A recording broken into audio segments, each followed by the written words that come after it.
Going into our next match, though, continuation in our round 3, it's time to head over to the stage to catch up with the players and see who is up next. And it is going to be Shohei Kimura, who we featured yesterday, going up against Chuppa Cross. Big thing from this game is that there's that weather war, and I always love a weather war, so it's going to be an interesting one to see how both players approach this one and try and overcome the other side of the field. Shohei approaching it with the Zacian and the Thunderous lead, going up against the Grimmsnarl and Charizard on the other end. Grimmsnarl leading, a great way to try and set something up. Grimmsnarl, another Pokemon where you don't necessarily know what you're going to be getting, if it's going to be screens, if you're going to have that trick, and this might be the turn to find out.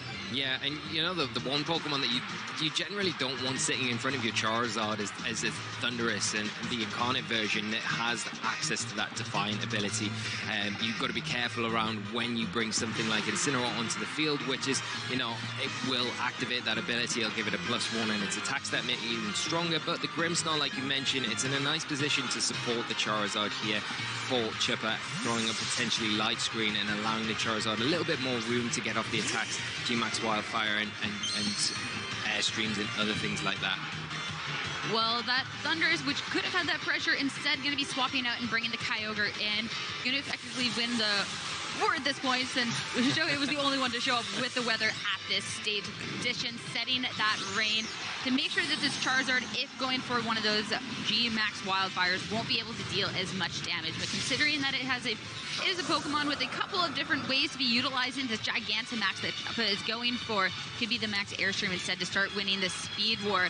Reflect to make sure the Zacian on Shohei's side not going to be able to do quite as much damage over on to Chuppa as that Behemoth Blade is going to come out.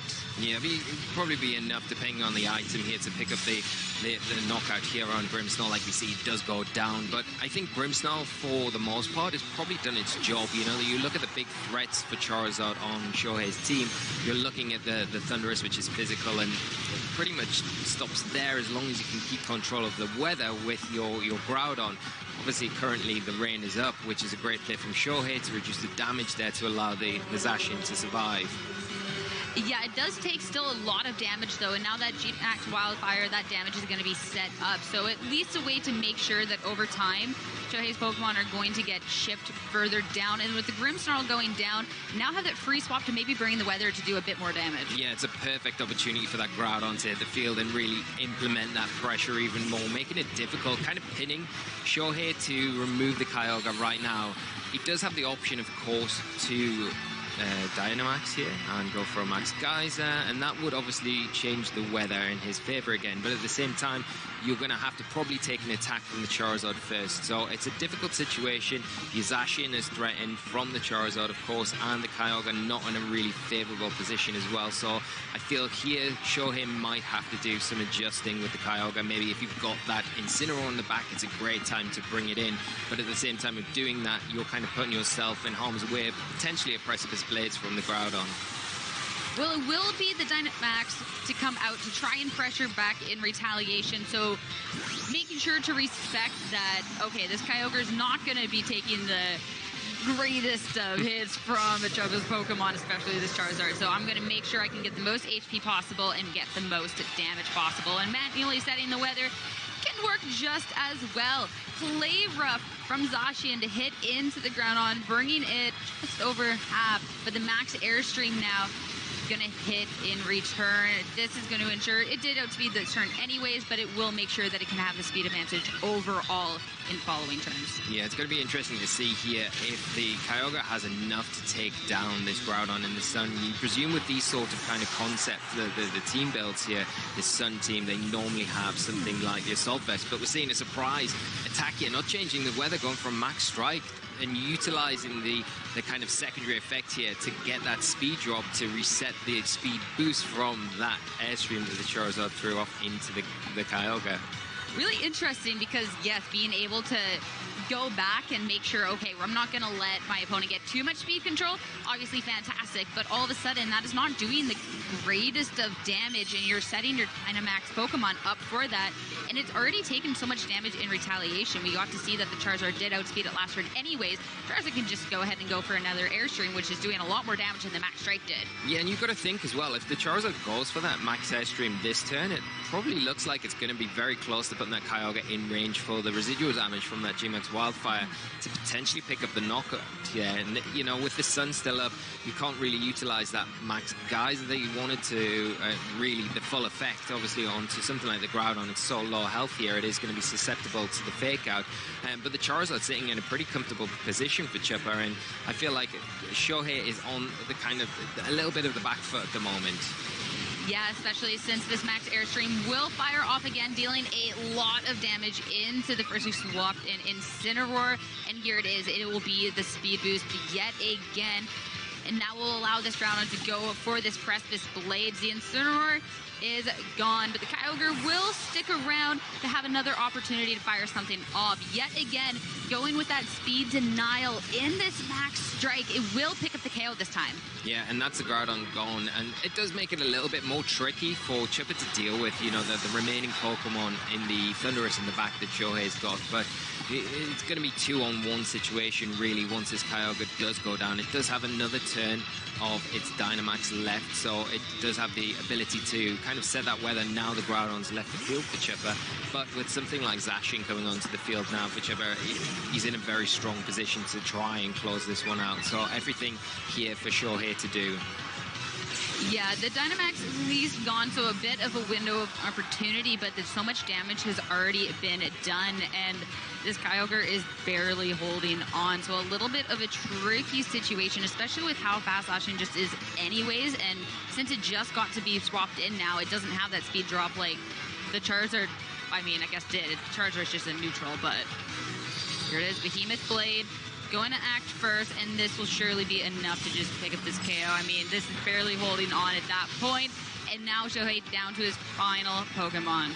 Yeah, you make a great point there. You know, the Kyogre's so low health at this point, and the Zacian kind of naturally outspeeding everything on Shohei's side of the field already. It makes it a near impossible job for him to kind of get this match back, where the Zacian's in that position to just pick up the knockout so quickly and easily.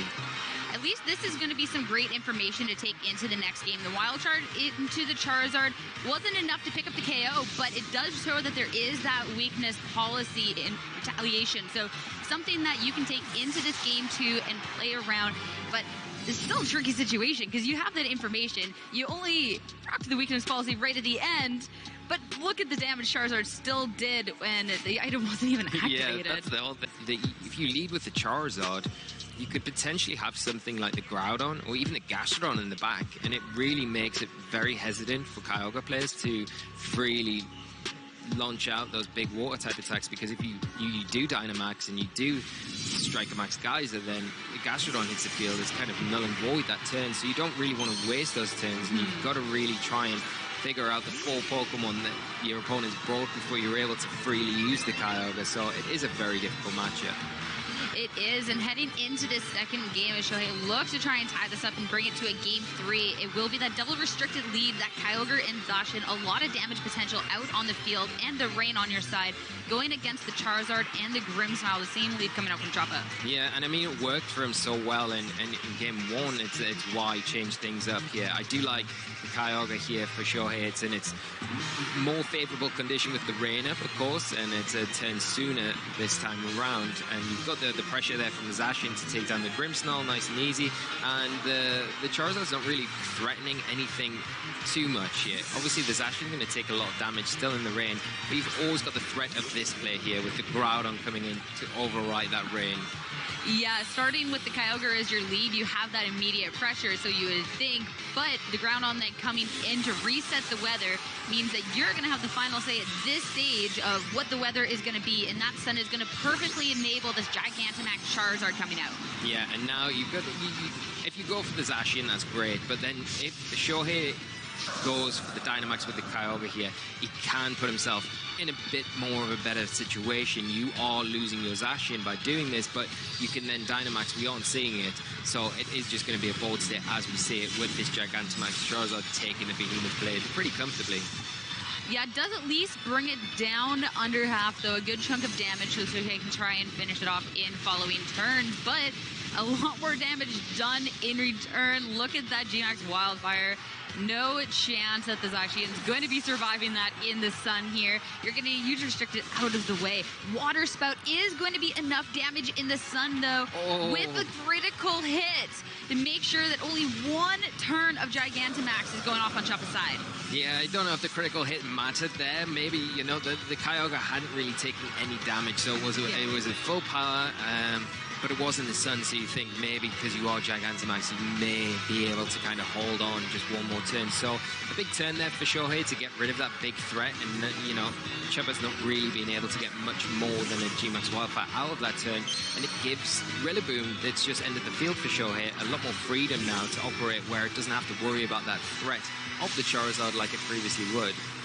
Yeah, and this compares so well going into the Groudon. The one thing, though, is Shohei still doesn't really necessarily control the weather, so it's still going to make sure that the Kyogre isn't hitting as effectively as it might like to, despite the fact that it still has a lot of this HP. Now Grimmsnarl joining the field, though. It didn't set the screens last time, so this could be the opportunity to try and make sure that when Shohei gets this opportunity to Dynamax, it doesn't get to be as effective.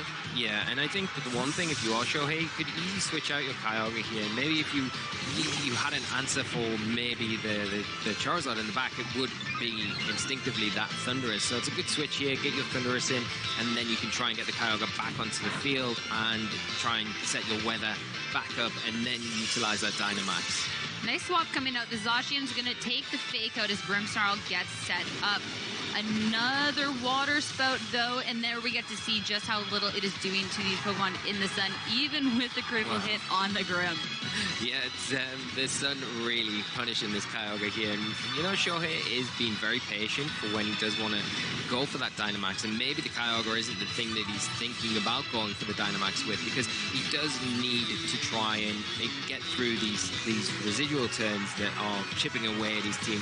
Right now, he does have the kind of benefit of the grassy terrain, but so does Chuppa's side of the field, you know, restoring that health a little bit every turn. But we are still yet to see the fourth Pokemon on Shohei's side. And with the Groudon in the back now, the weather control is kind of more in Chuppa's favor because the Kyogre's stuck out in the sun. So if we want to change that, there are switches that need to be made. And it's more dangerous now in front of a Zacian that can really damage anything that does switch in that slot. You know, you can quite happily go for a Behemoth Blade. It's going to really reduce the damage of the Water Spout on the Kyogre. And then if something like that Thundurus does decide to come in, it's very risky because it potentially can pick up the knockout there. Well, we're about to find out what is going to come out as the Kyogre will take a step back, bringing the Incineroar as the fourth and final Pokemon here for Shohei. Nice way to make sure that the Zacian with the Behemoth Blades isn't going to do as much damage as it might like to, and make sure that your Kyogre does stay safe and sound. Grassy Glide into the Grimmsnarl, picking up a decent chunk of damage. It's just going to go on and keep setting up, trying to eliminate as much damage as possible from Shohei's end of the field. Now it is time for the Behemoth Blade. It already did take an attack drop, so hitting into this Rillaboom, it's going to go quite well. Yeah, that's a nice hit. And I think, you know, Chuppa identifying the Rillaboom is going to be a bit of a threat for the Groudon when it does hit the field. But I do like the kind of change up from Shohei here, not bringing the Thundurus, having another way to deal with the Charizard in mind, and bringing that Incineroar, which is much more useful against things like the Zacian that, you know, have that Intrepid Sword. Ability to get the attack boost, you can kind of nullify that with your Intimidate, and you also have the offensive pressure with your Fire and potentially Dog type attacks, and you also benefit from the Sun as well with this Pokemon, so it's a real good tool to use and bring in this matchup. But you need to be able to get this Kyogre in if you are Shohei, and you need to get it in potentially, hopefully, after the Groudon. The problem is the Grimmsnarl as well is sitting here on the field for Chuppa, and it is able to get these screens up. The light screen that you've just seen go up, it is going to make it more difficult for Shohei to get the damage he wants onto the field. And there's also, as long as it's on the field, it's going to always provide a threat with some sort of speed control. At least consistently hitting into the Grimmsnarl. Picking up a KO would have been a way to bring the Groudon out, so your weather Bringing in the Kyogre later could have been the last, but holding on with 1 HP. Now the Behemoth Blade is going to be enough to finish off that Rillaboom. It's going to be coming down to what this Incineroar does, whether it went for the parting shot to eliminate what the Zacian could do, or just going for all-out offensive. It'll hit into the Zacian, though, dealing a lot of damage, but still also not going to pick up the KO. Now, the Spirit Break, just good for a little bit of chip. Yeah, now this is kind of interesting because Shohei is down to his last 2 Pokemon. Obviously, we know it's the Kyogre. It's going to come in, it's going to set the rain up. But, you know, the Grimmsnarl surviving here is pretty critical for Chuppa because he has got the option where he can get the Groudon in. You can protect the Zacian the next turn if you want. The sun's up, well, the rain will be up actually, so maybe protecting the Zacian here is not the best idea because even through Protect, is the Kyogre with its max water attack into that slot going to be enough to pick up the knockout? You would preferably like to see the Grimmsnarl go down, but this one turn is perfect because potentially with the item on the Kyogre, you know there may not be a Protect coming out there. If you do have access to something like Thunder Wave, this is a perfect time to use it, protect that Zacian, and then get your Groudon onto the field to hopefully try and close this game up for you. But you've got to contend with what we presume is going to be a Dynamax Kyogre these next 3 turns. Yeah, that late game Dynamax can be so critical. Actually, no. Instead, no Dynamax coming out. Looking to try and get this spread damage move and deal enough damage going across the board. The Zacian protecting means it's only going to be hitting into the Grimmsnarl, and now it's going to be an even Pokemon count for both of these trainers. It's a really smart play here from Shohei. You know, he's been very patient the entire game with when he is going to launch the Dynamax from his side of the field. And this, I really like this because now he knows that the Groudon's in the back. It's going to come in, it's going to get the sun up. And rather than have to take a wasted turn of your Dynamax to revert the weather, you can just do it on your first turn of Dynamax when you come in and potentially remove the Groudon or get as close to it as possible. Yeah, and not using the Dynamax as well. You can go for the spread damage, but you can get all 3 turns of max and actually get full impact moves as opposed to, what, the 13 HP that the Grimmsnarl had to be finishing that off. So, it's interesting. The Groudon still having a bit of health, though, and it'll come down to, too, just how it can survive a hit in the sun. Yeah, and, you know, the Zacian's going to be able to get some, like, considerable damage off onto the Kyogre before it does go down. And, you know, if the Kyogre does decide to change the weather this turn, it's obviously going to weaken the Flare Blitz from that Incineroar as well. So you've got to question, is that the right thing to do here? Because if I miss the knockout on the Zacian, that's giving it potentially 2 turns to hit into my Kyogre. So you really want to try and remove that first and then probably deal with the Groudon secondary. Yeah, well, here it is, finally, the Dynamax, as it's 2 Pokemon on both sides. It will be that Kyogre, and looking to see just how much mileage it can put on the field. The late game Dynamax, though, and just the pressure, the double HP it's going to have definitely feels a lot better than the 1 turn of Dynamax that the Charizard had over on Chuppa's side earlier on in the game. The Behemoth Blade, though, does so much damage to these Dynamax Pokemon, and we'll have to see just how effective. Bringing it down to actually still over half. Not very effective, and Kyogre taking it very well. Precipice Blades, though, it's going to deal a lot, and it'll pick up the KO on the Incineroar. Yeah, and you know, the speed advantage here that the Groudon has is a big thing, but that is being counteracted now by Shohei. He is using that Max Strike to lower the speed on Chuppa's side of the field. So that Kyogre now might, potentially, depending on how it's trained, get the jump onto something like the Zacian, but the problem is you've only got single target attacks now, and it feels like Kyogre's in that position where if a Behemoth Blade hits it, or if a Precipice Blades, which is now a single target attack, so an increased damage output, will be enough to pick up the knockout on the Kyogre. But if you're relying on Precipice Blades, you've got to rely on its accuracy as well, and we all know about that. That's always the hard part of it, because that is then giving Shohei that out, and knowing that, all right, if I hit into the Zacian, this Precipice Blades could very well miss, and I could just be fine. Setting up that speed control to make sure that you're good for the other turns of Dynamax, you're giving up the power that this Kyogre could have had with different moves, and instead just saying, all right, I need to get the speed, I need to be able to act first going into that. The Max Lightning to hit into the Zacian, not enough damage. It's not... You needed to grab that KO. It was so important when you have these single targets. You cannot do for a second. And now it'll be a double round of attacks hitting into the Kyogre. the Behemoth Blade, we know that it wasn't doing the most damage. It won't do enough, but now the Groundhog still has this opportunity to attack, but it's a miss. It misses. But like you say, I think you make a great point there where you have to, it's so essential to pick up the knockout on that Zacian this next turn, because of these single target attacks you've got. The one thing that you would want now if you're Shohei is to maybe try a max guard here, but I think because of the item that it has got on it, the Assault Vest, it doesn't have access to that Protect. I don't think it will be able to do this next turn, and that really puts him in a tough position because, like I say, if you don't pick up one, then you are going to have to target the you're going to have to take an attack from the other. Quick attack from Zacian to hit into it. Not enough for the KO, and finally it'll be the Max Geyser to secure the KO onto the Zacian. At this point, though, the Groudon doesn't need to go for the Precipice Blades. You can go for something a bit more accurate. Even if it doesn't deal the most damage, at least it's going to be connecting. That will be Shadow Claw in this case, and that means that Chuppa is going to remain undefeated. What incredible set from both players. And yeah, Chuppa not wanting to take any risks there with that last turn after the initial Precipice Blades miss where his heart was in his mouth there.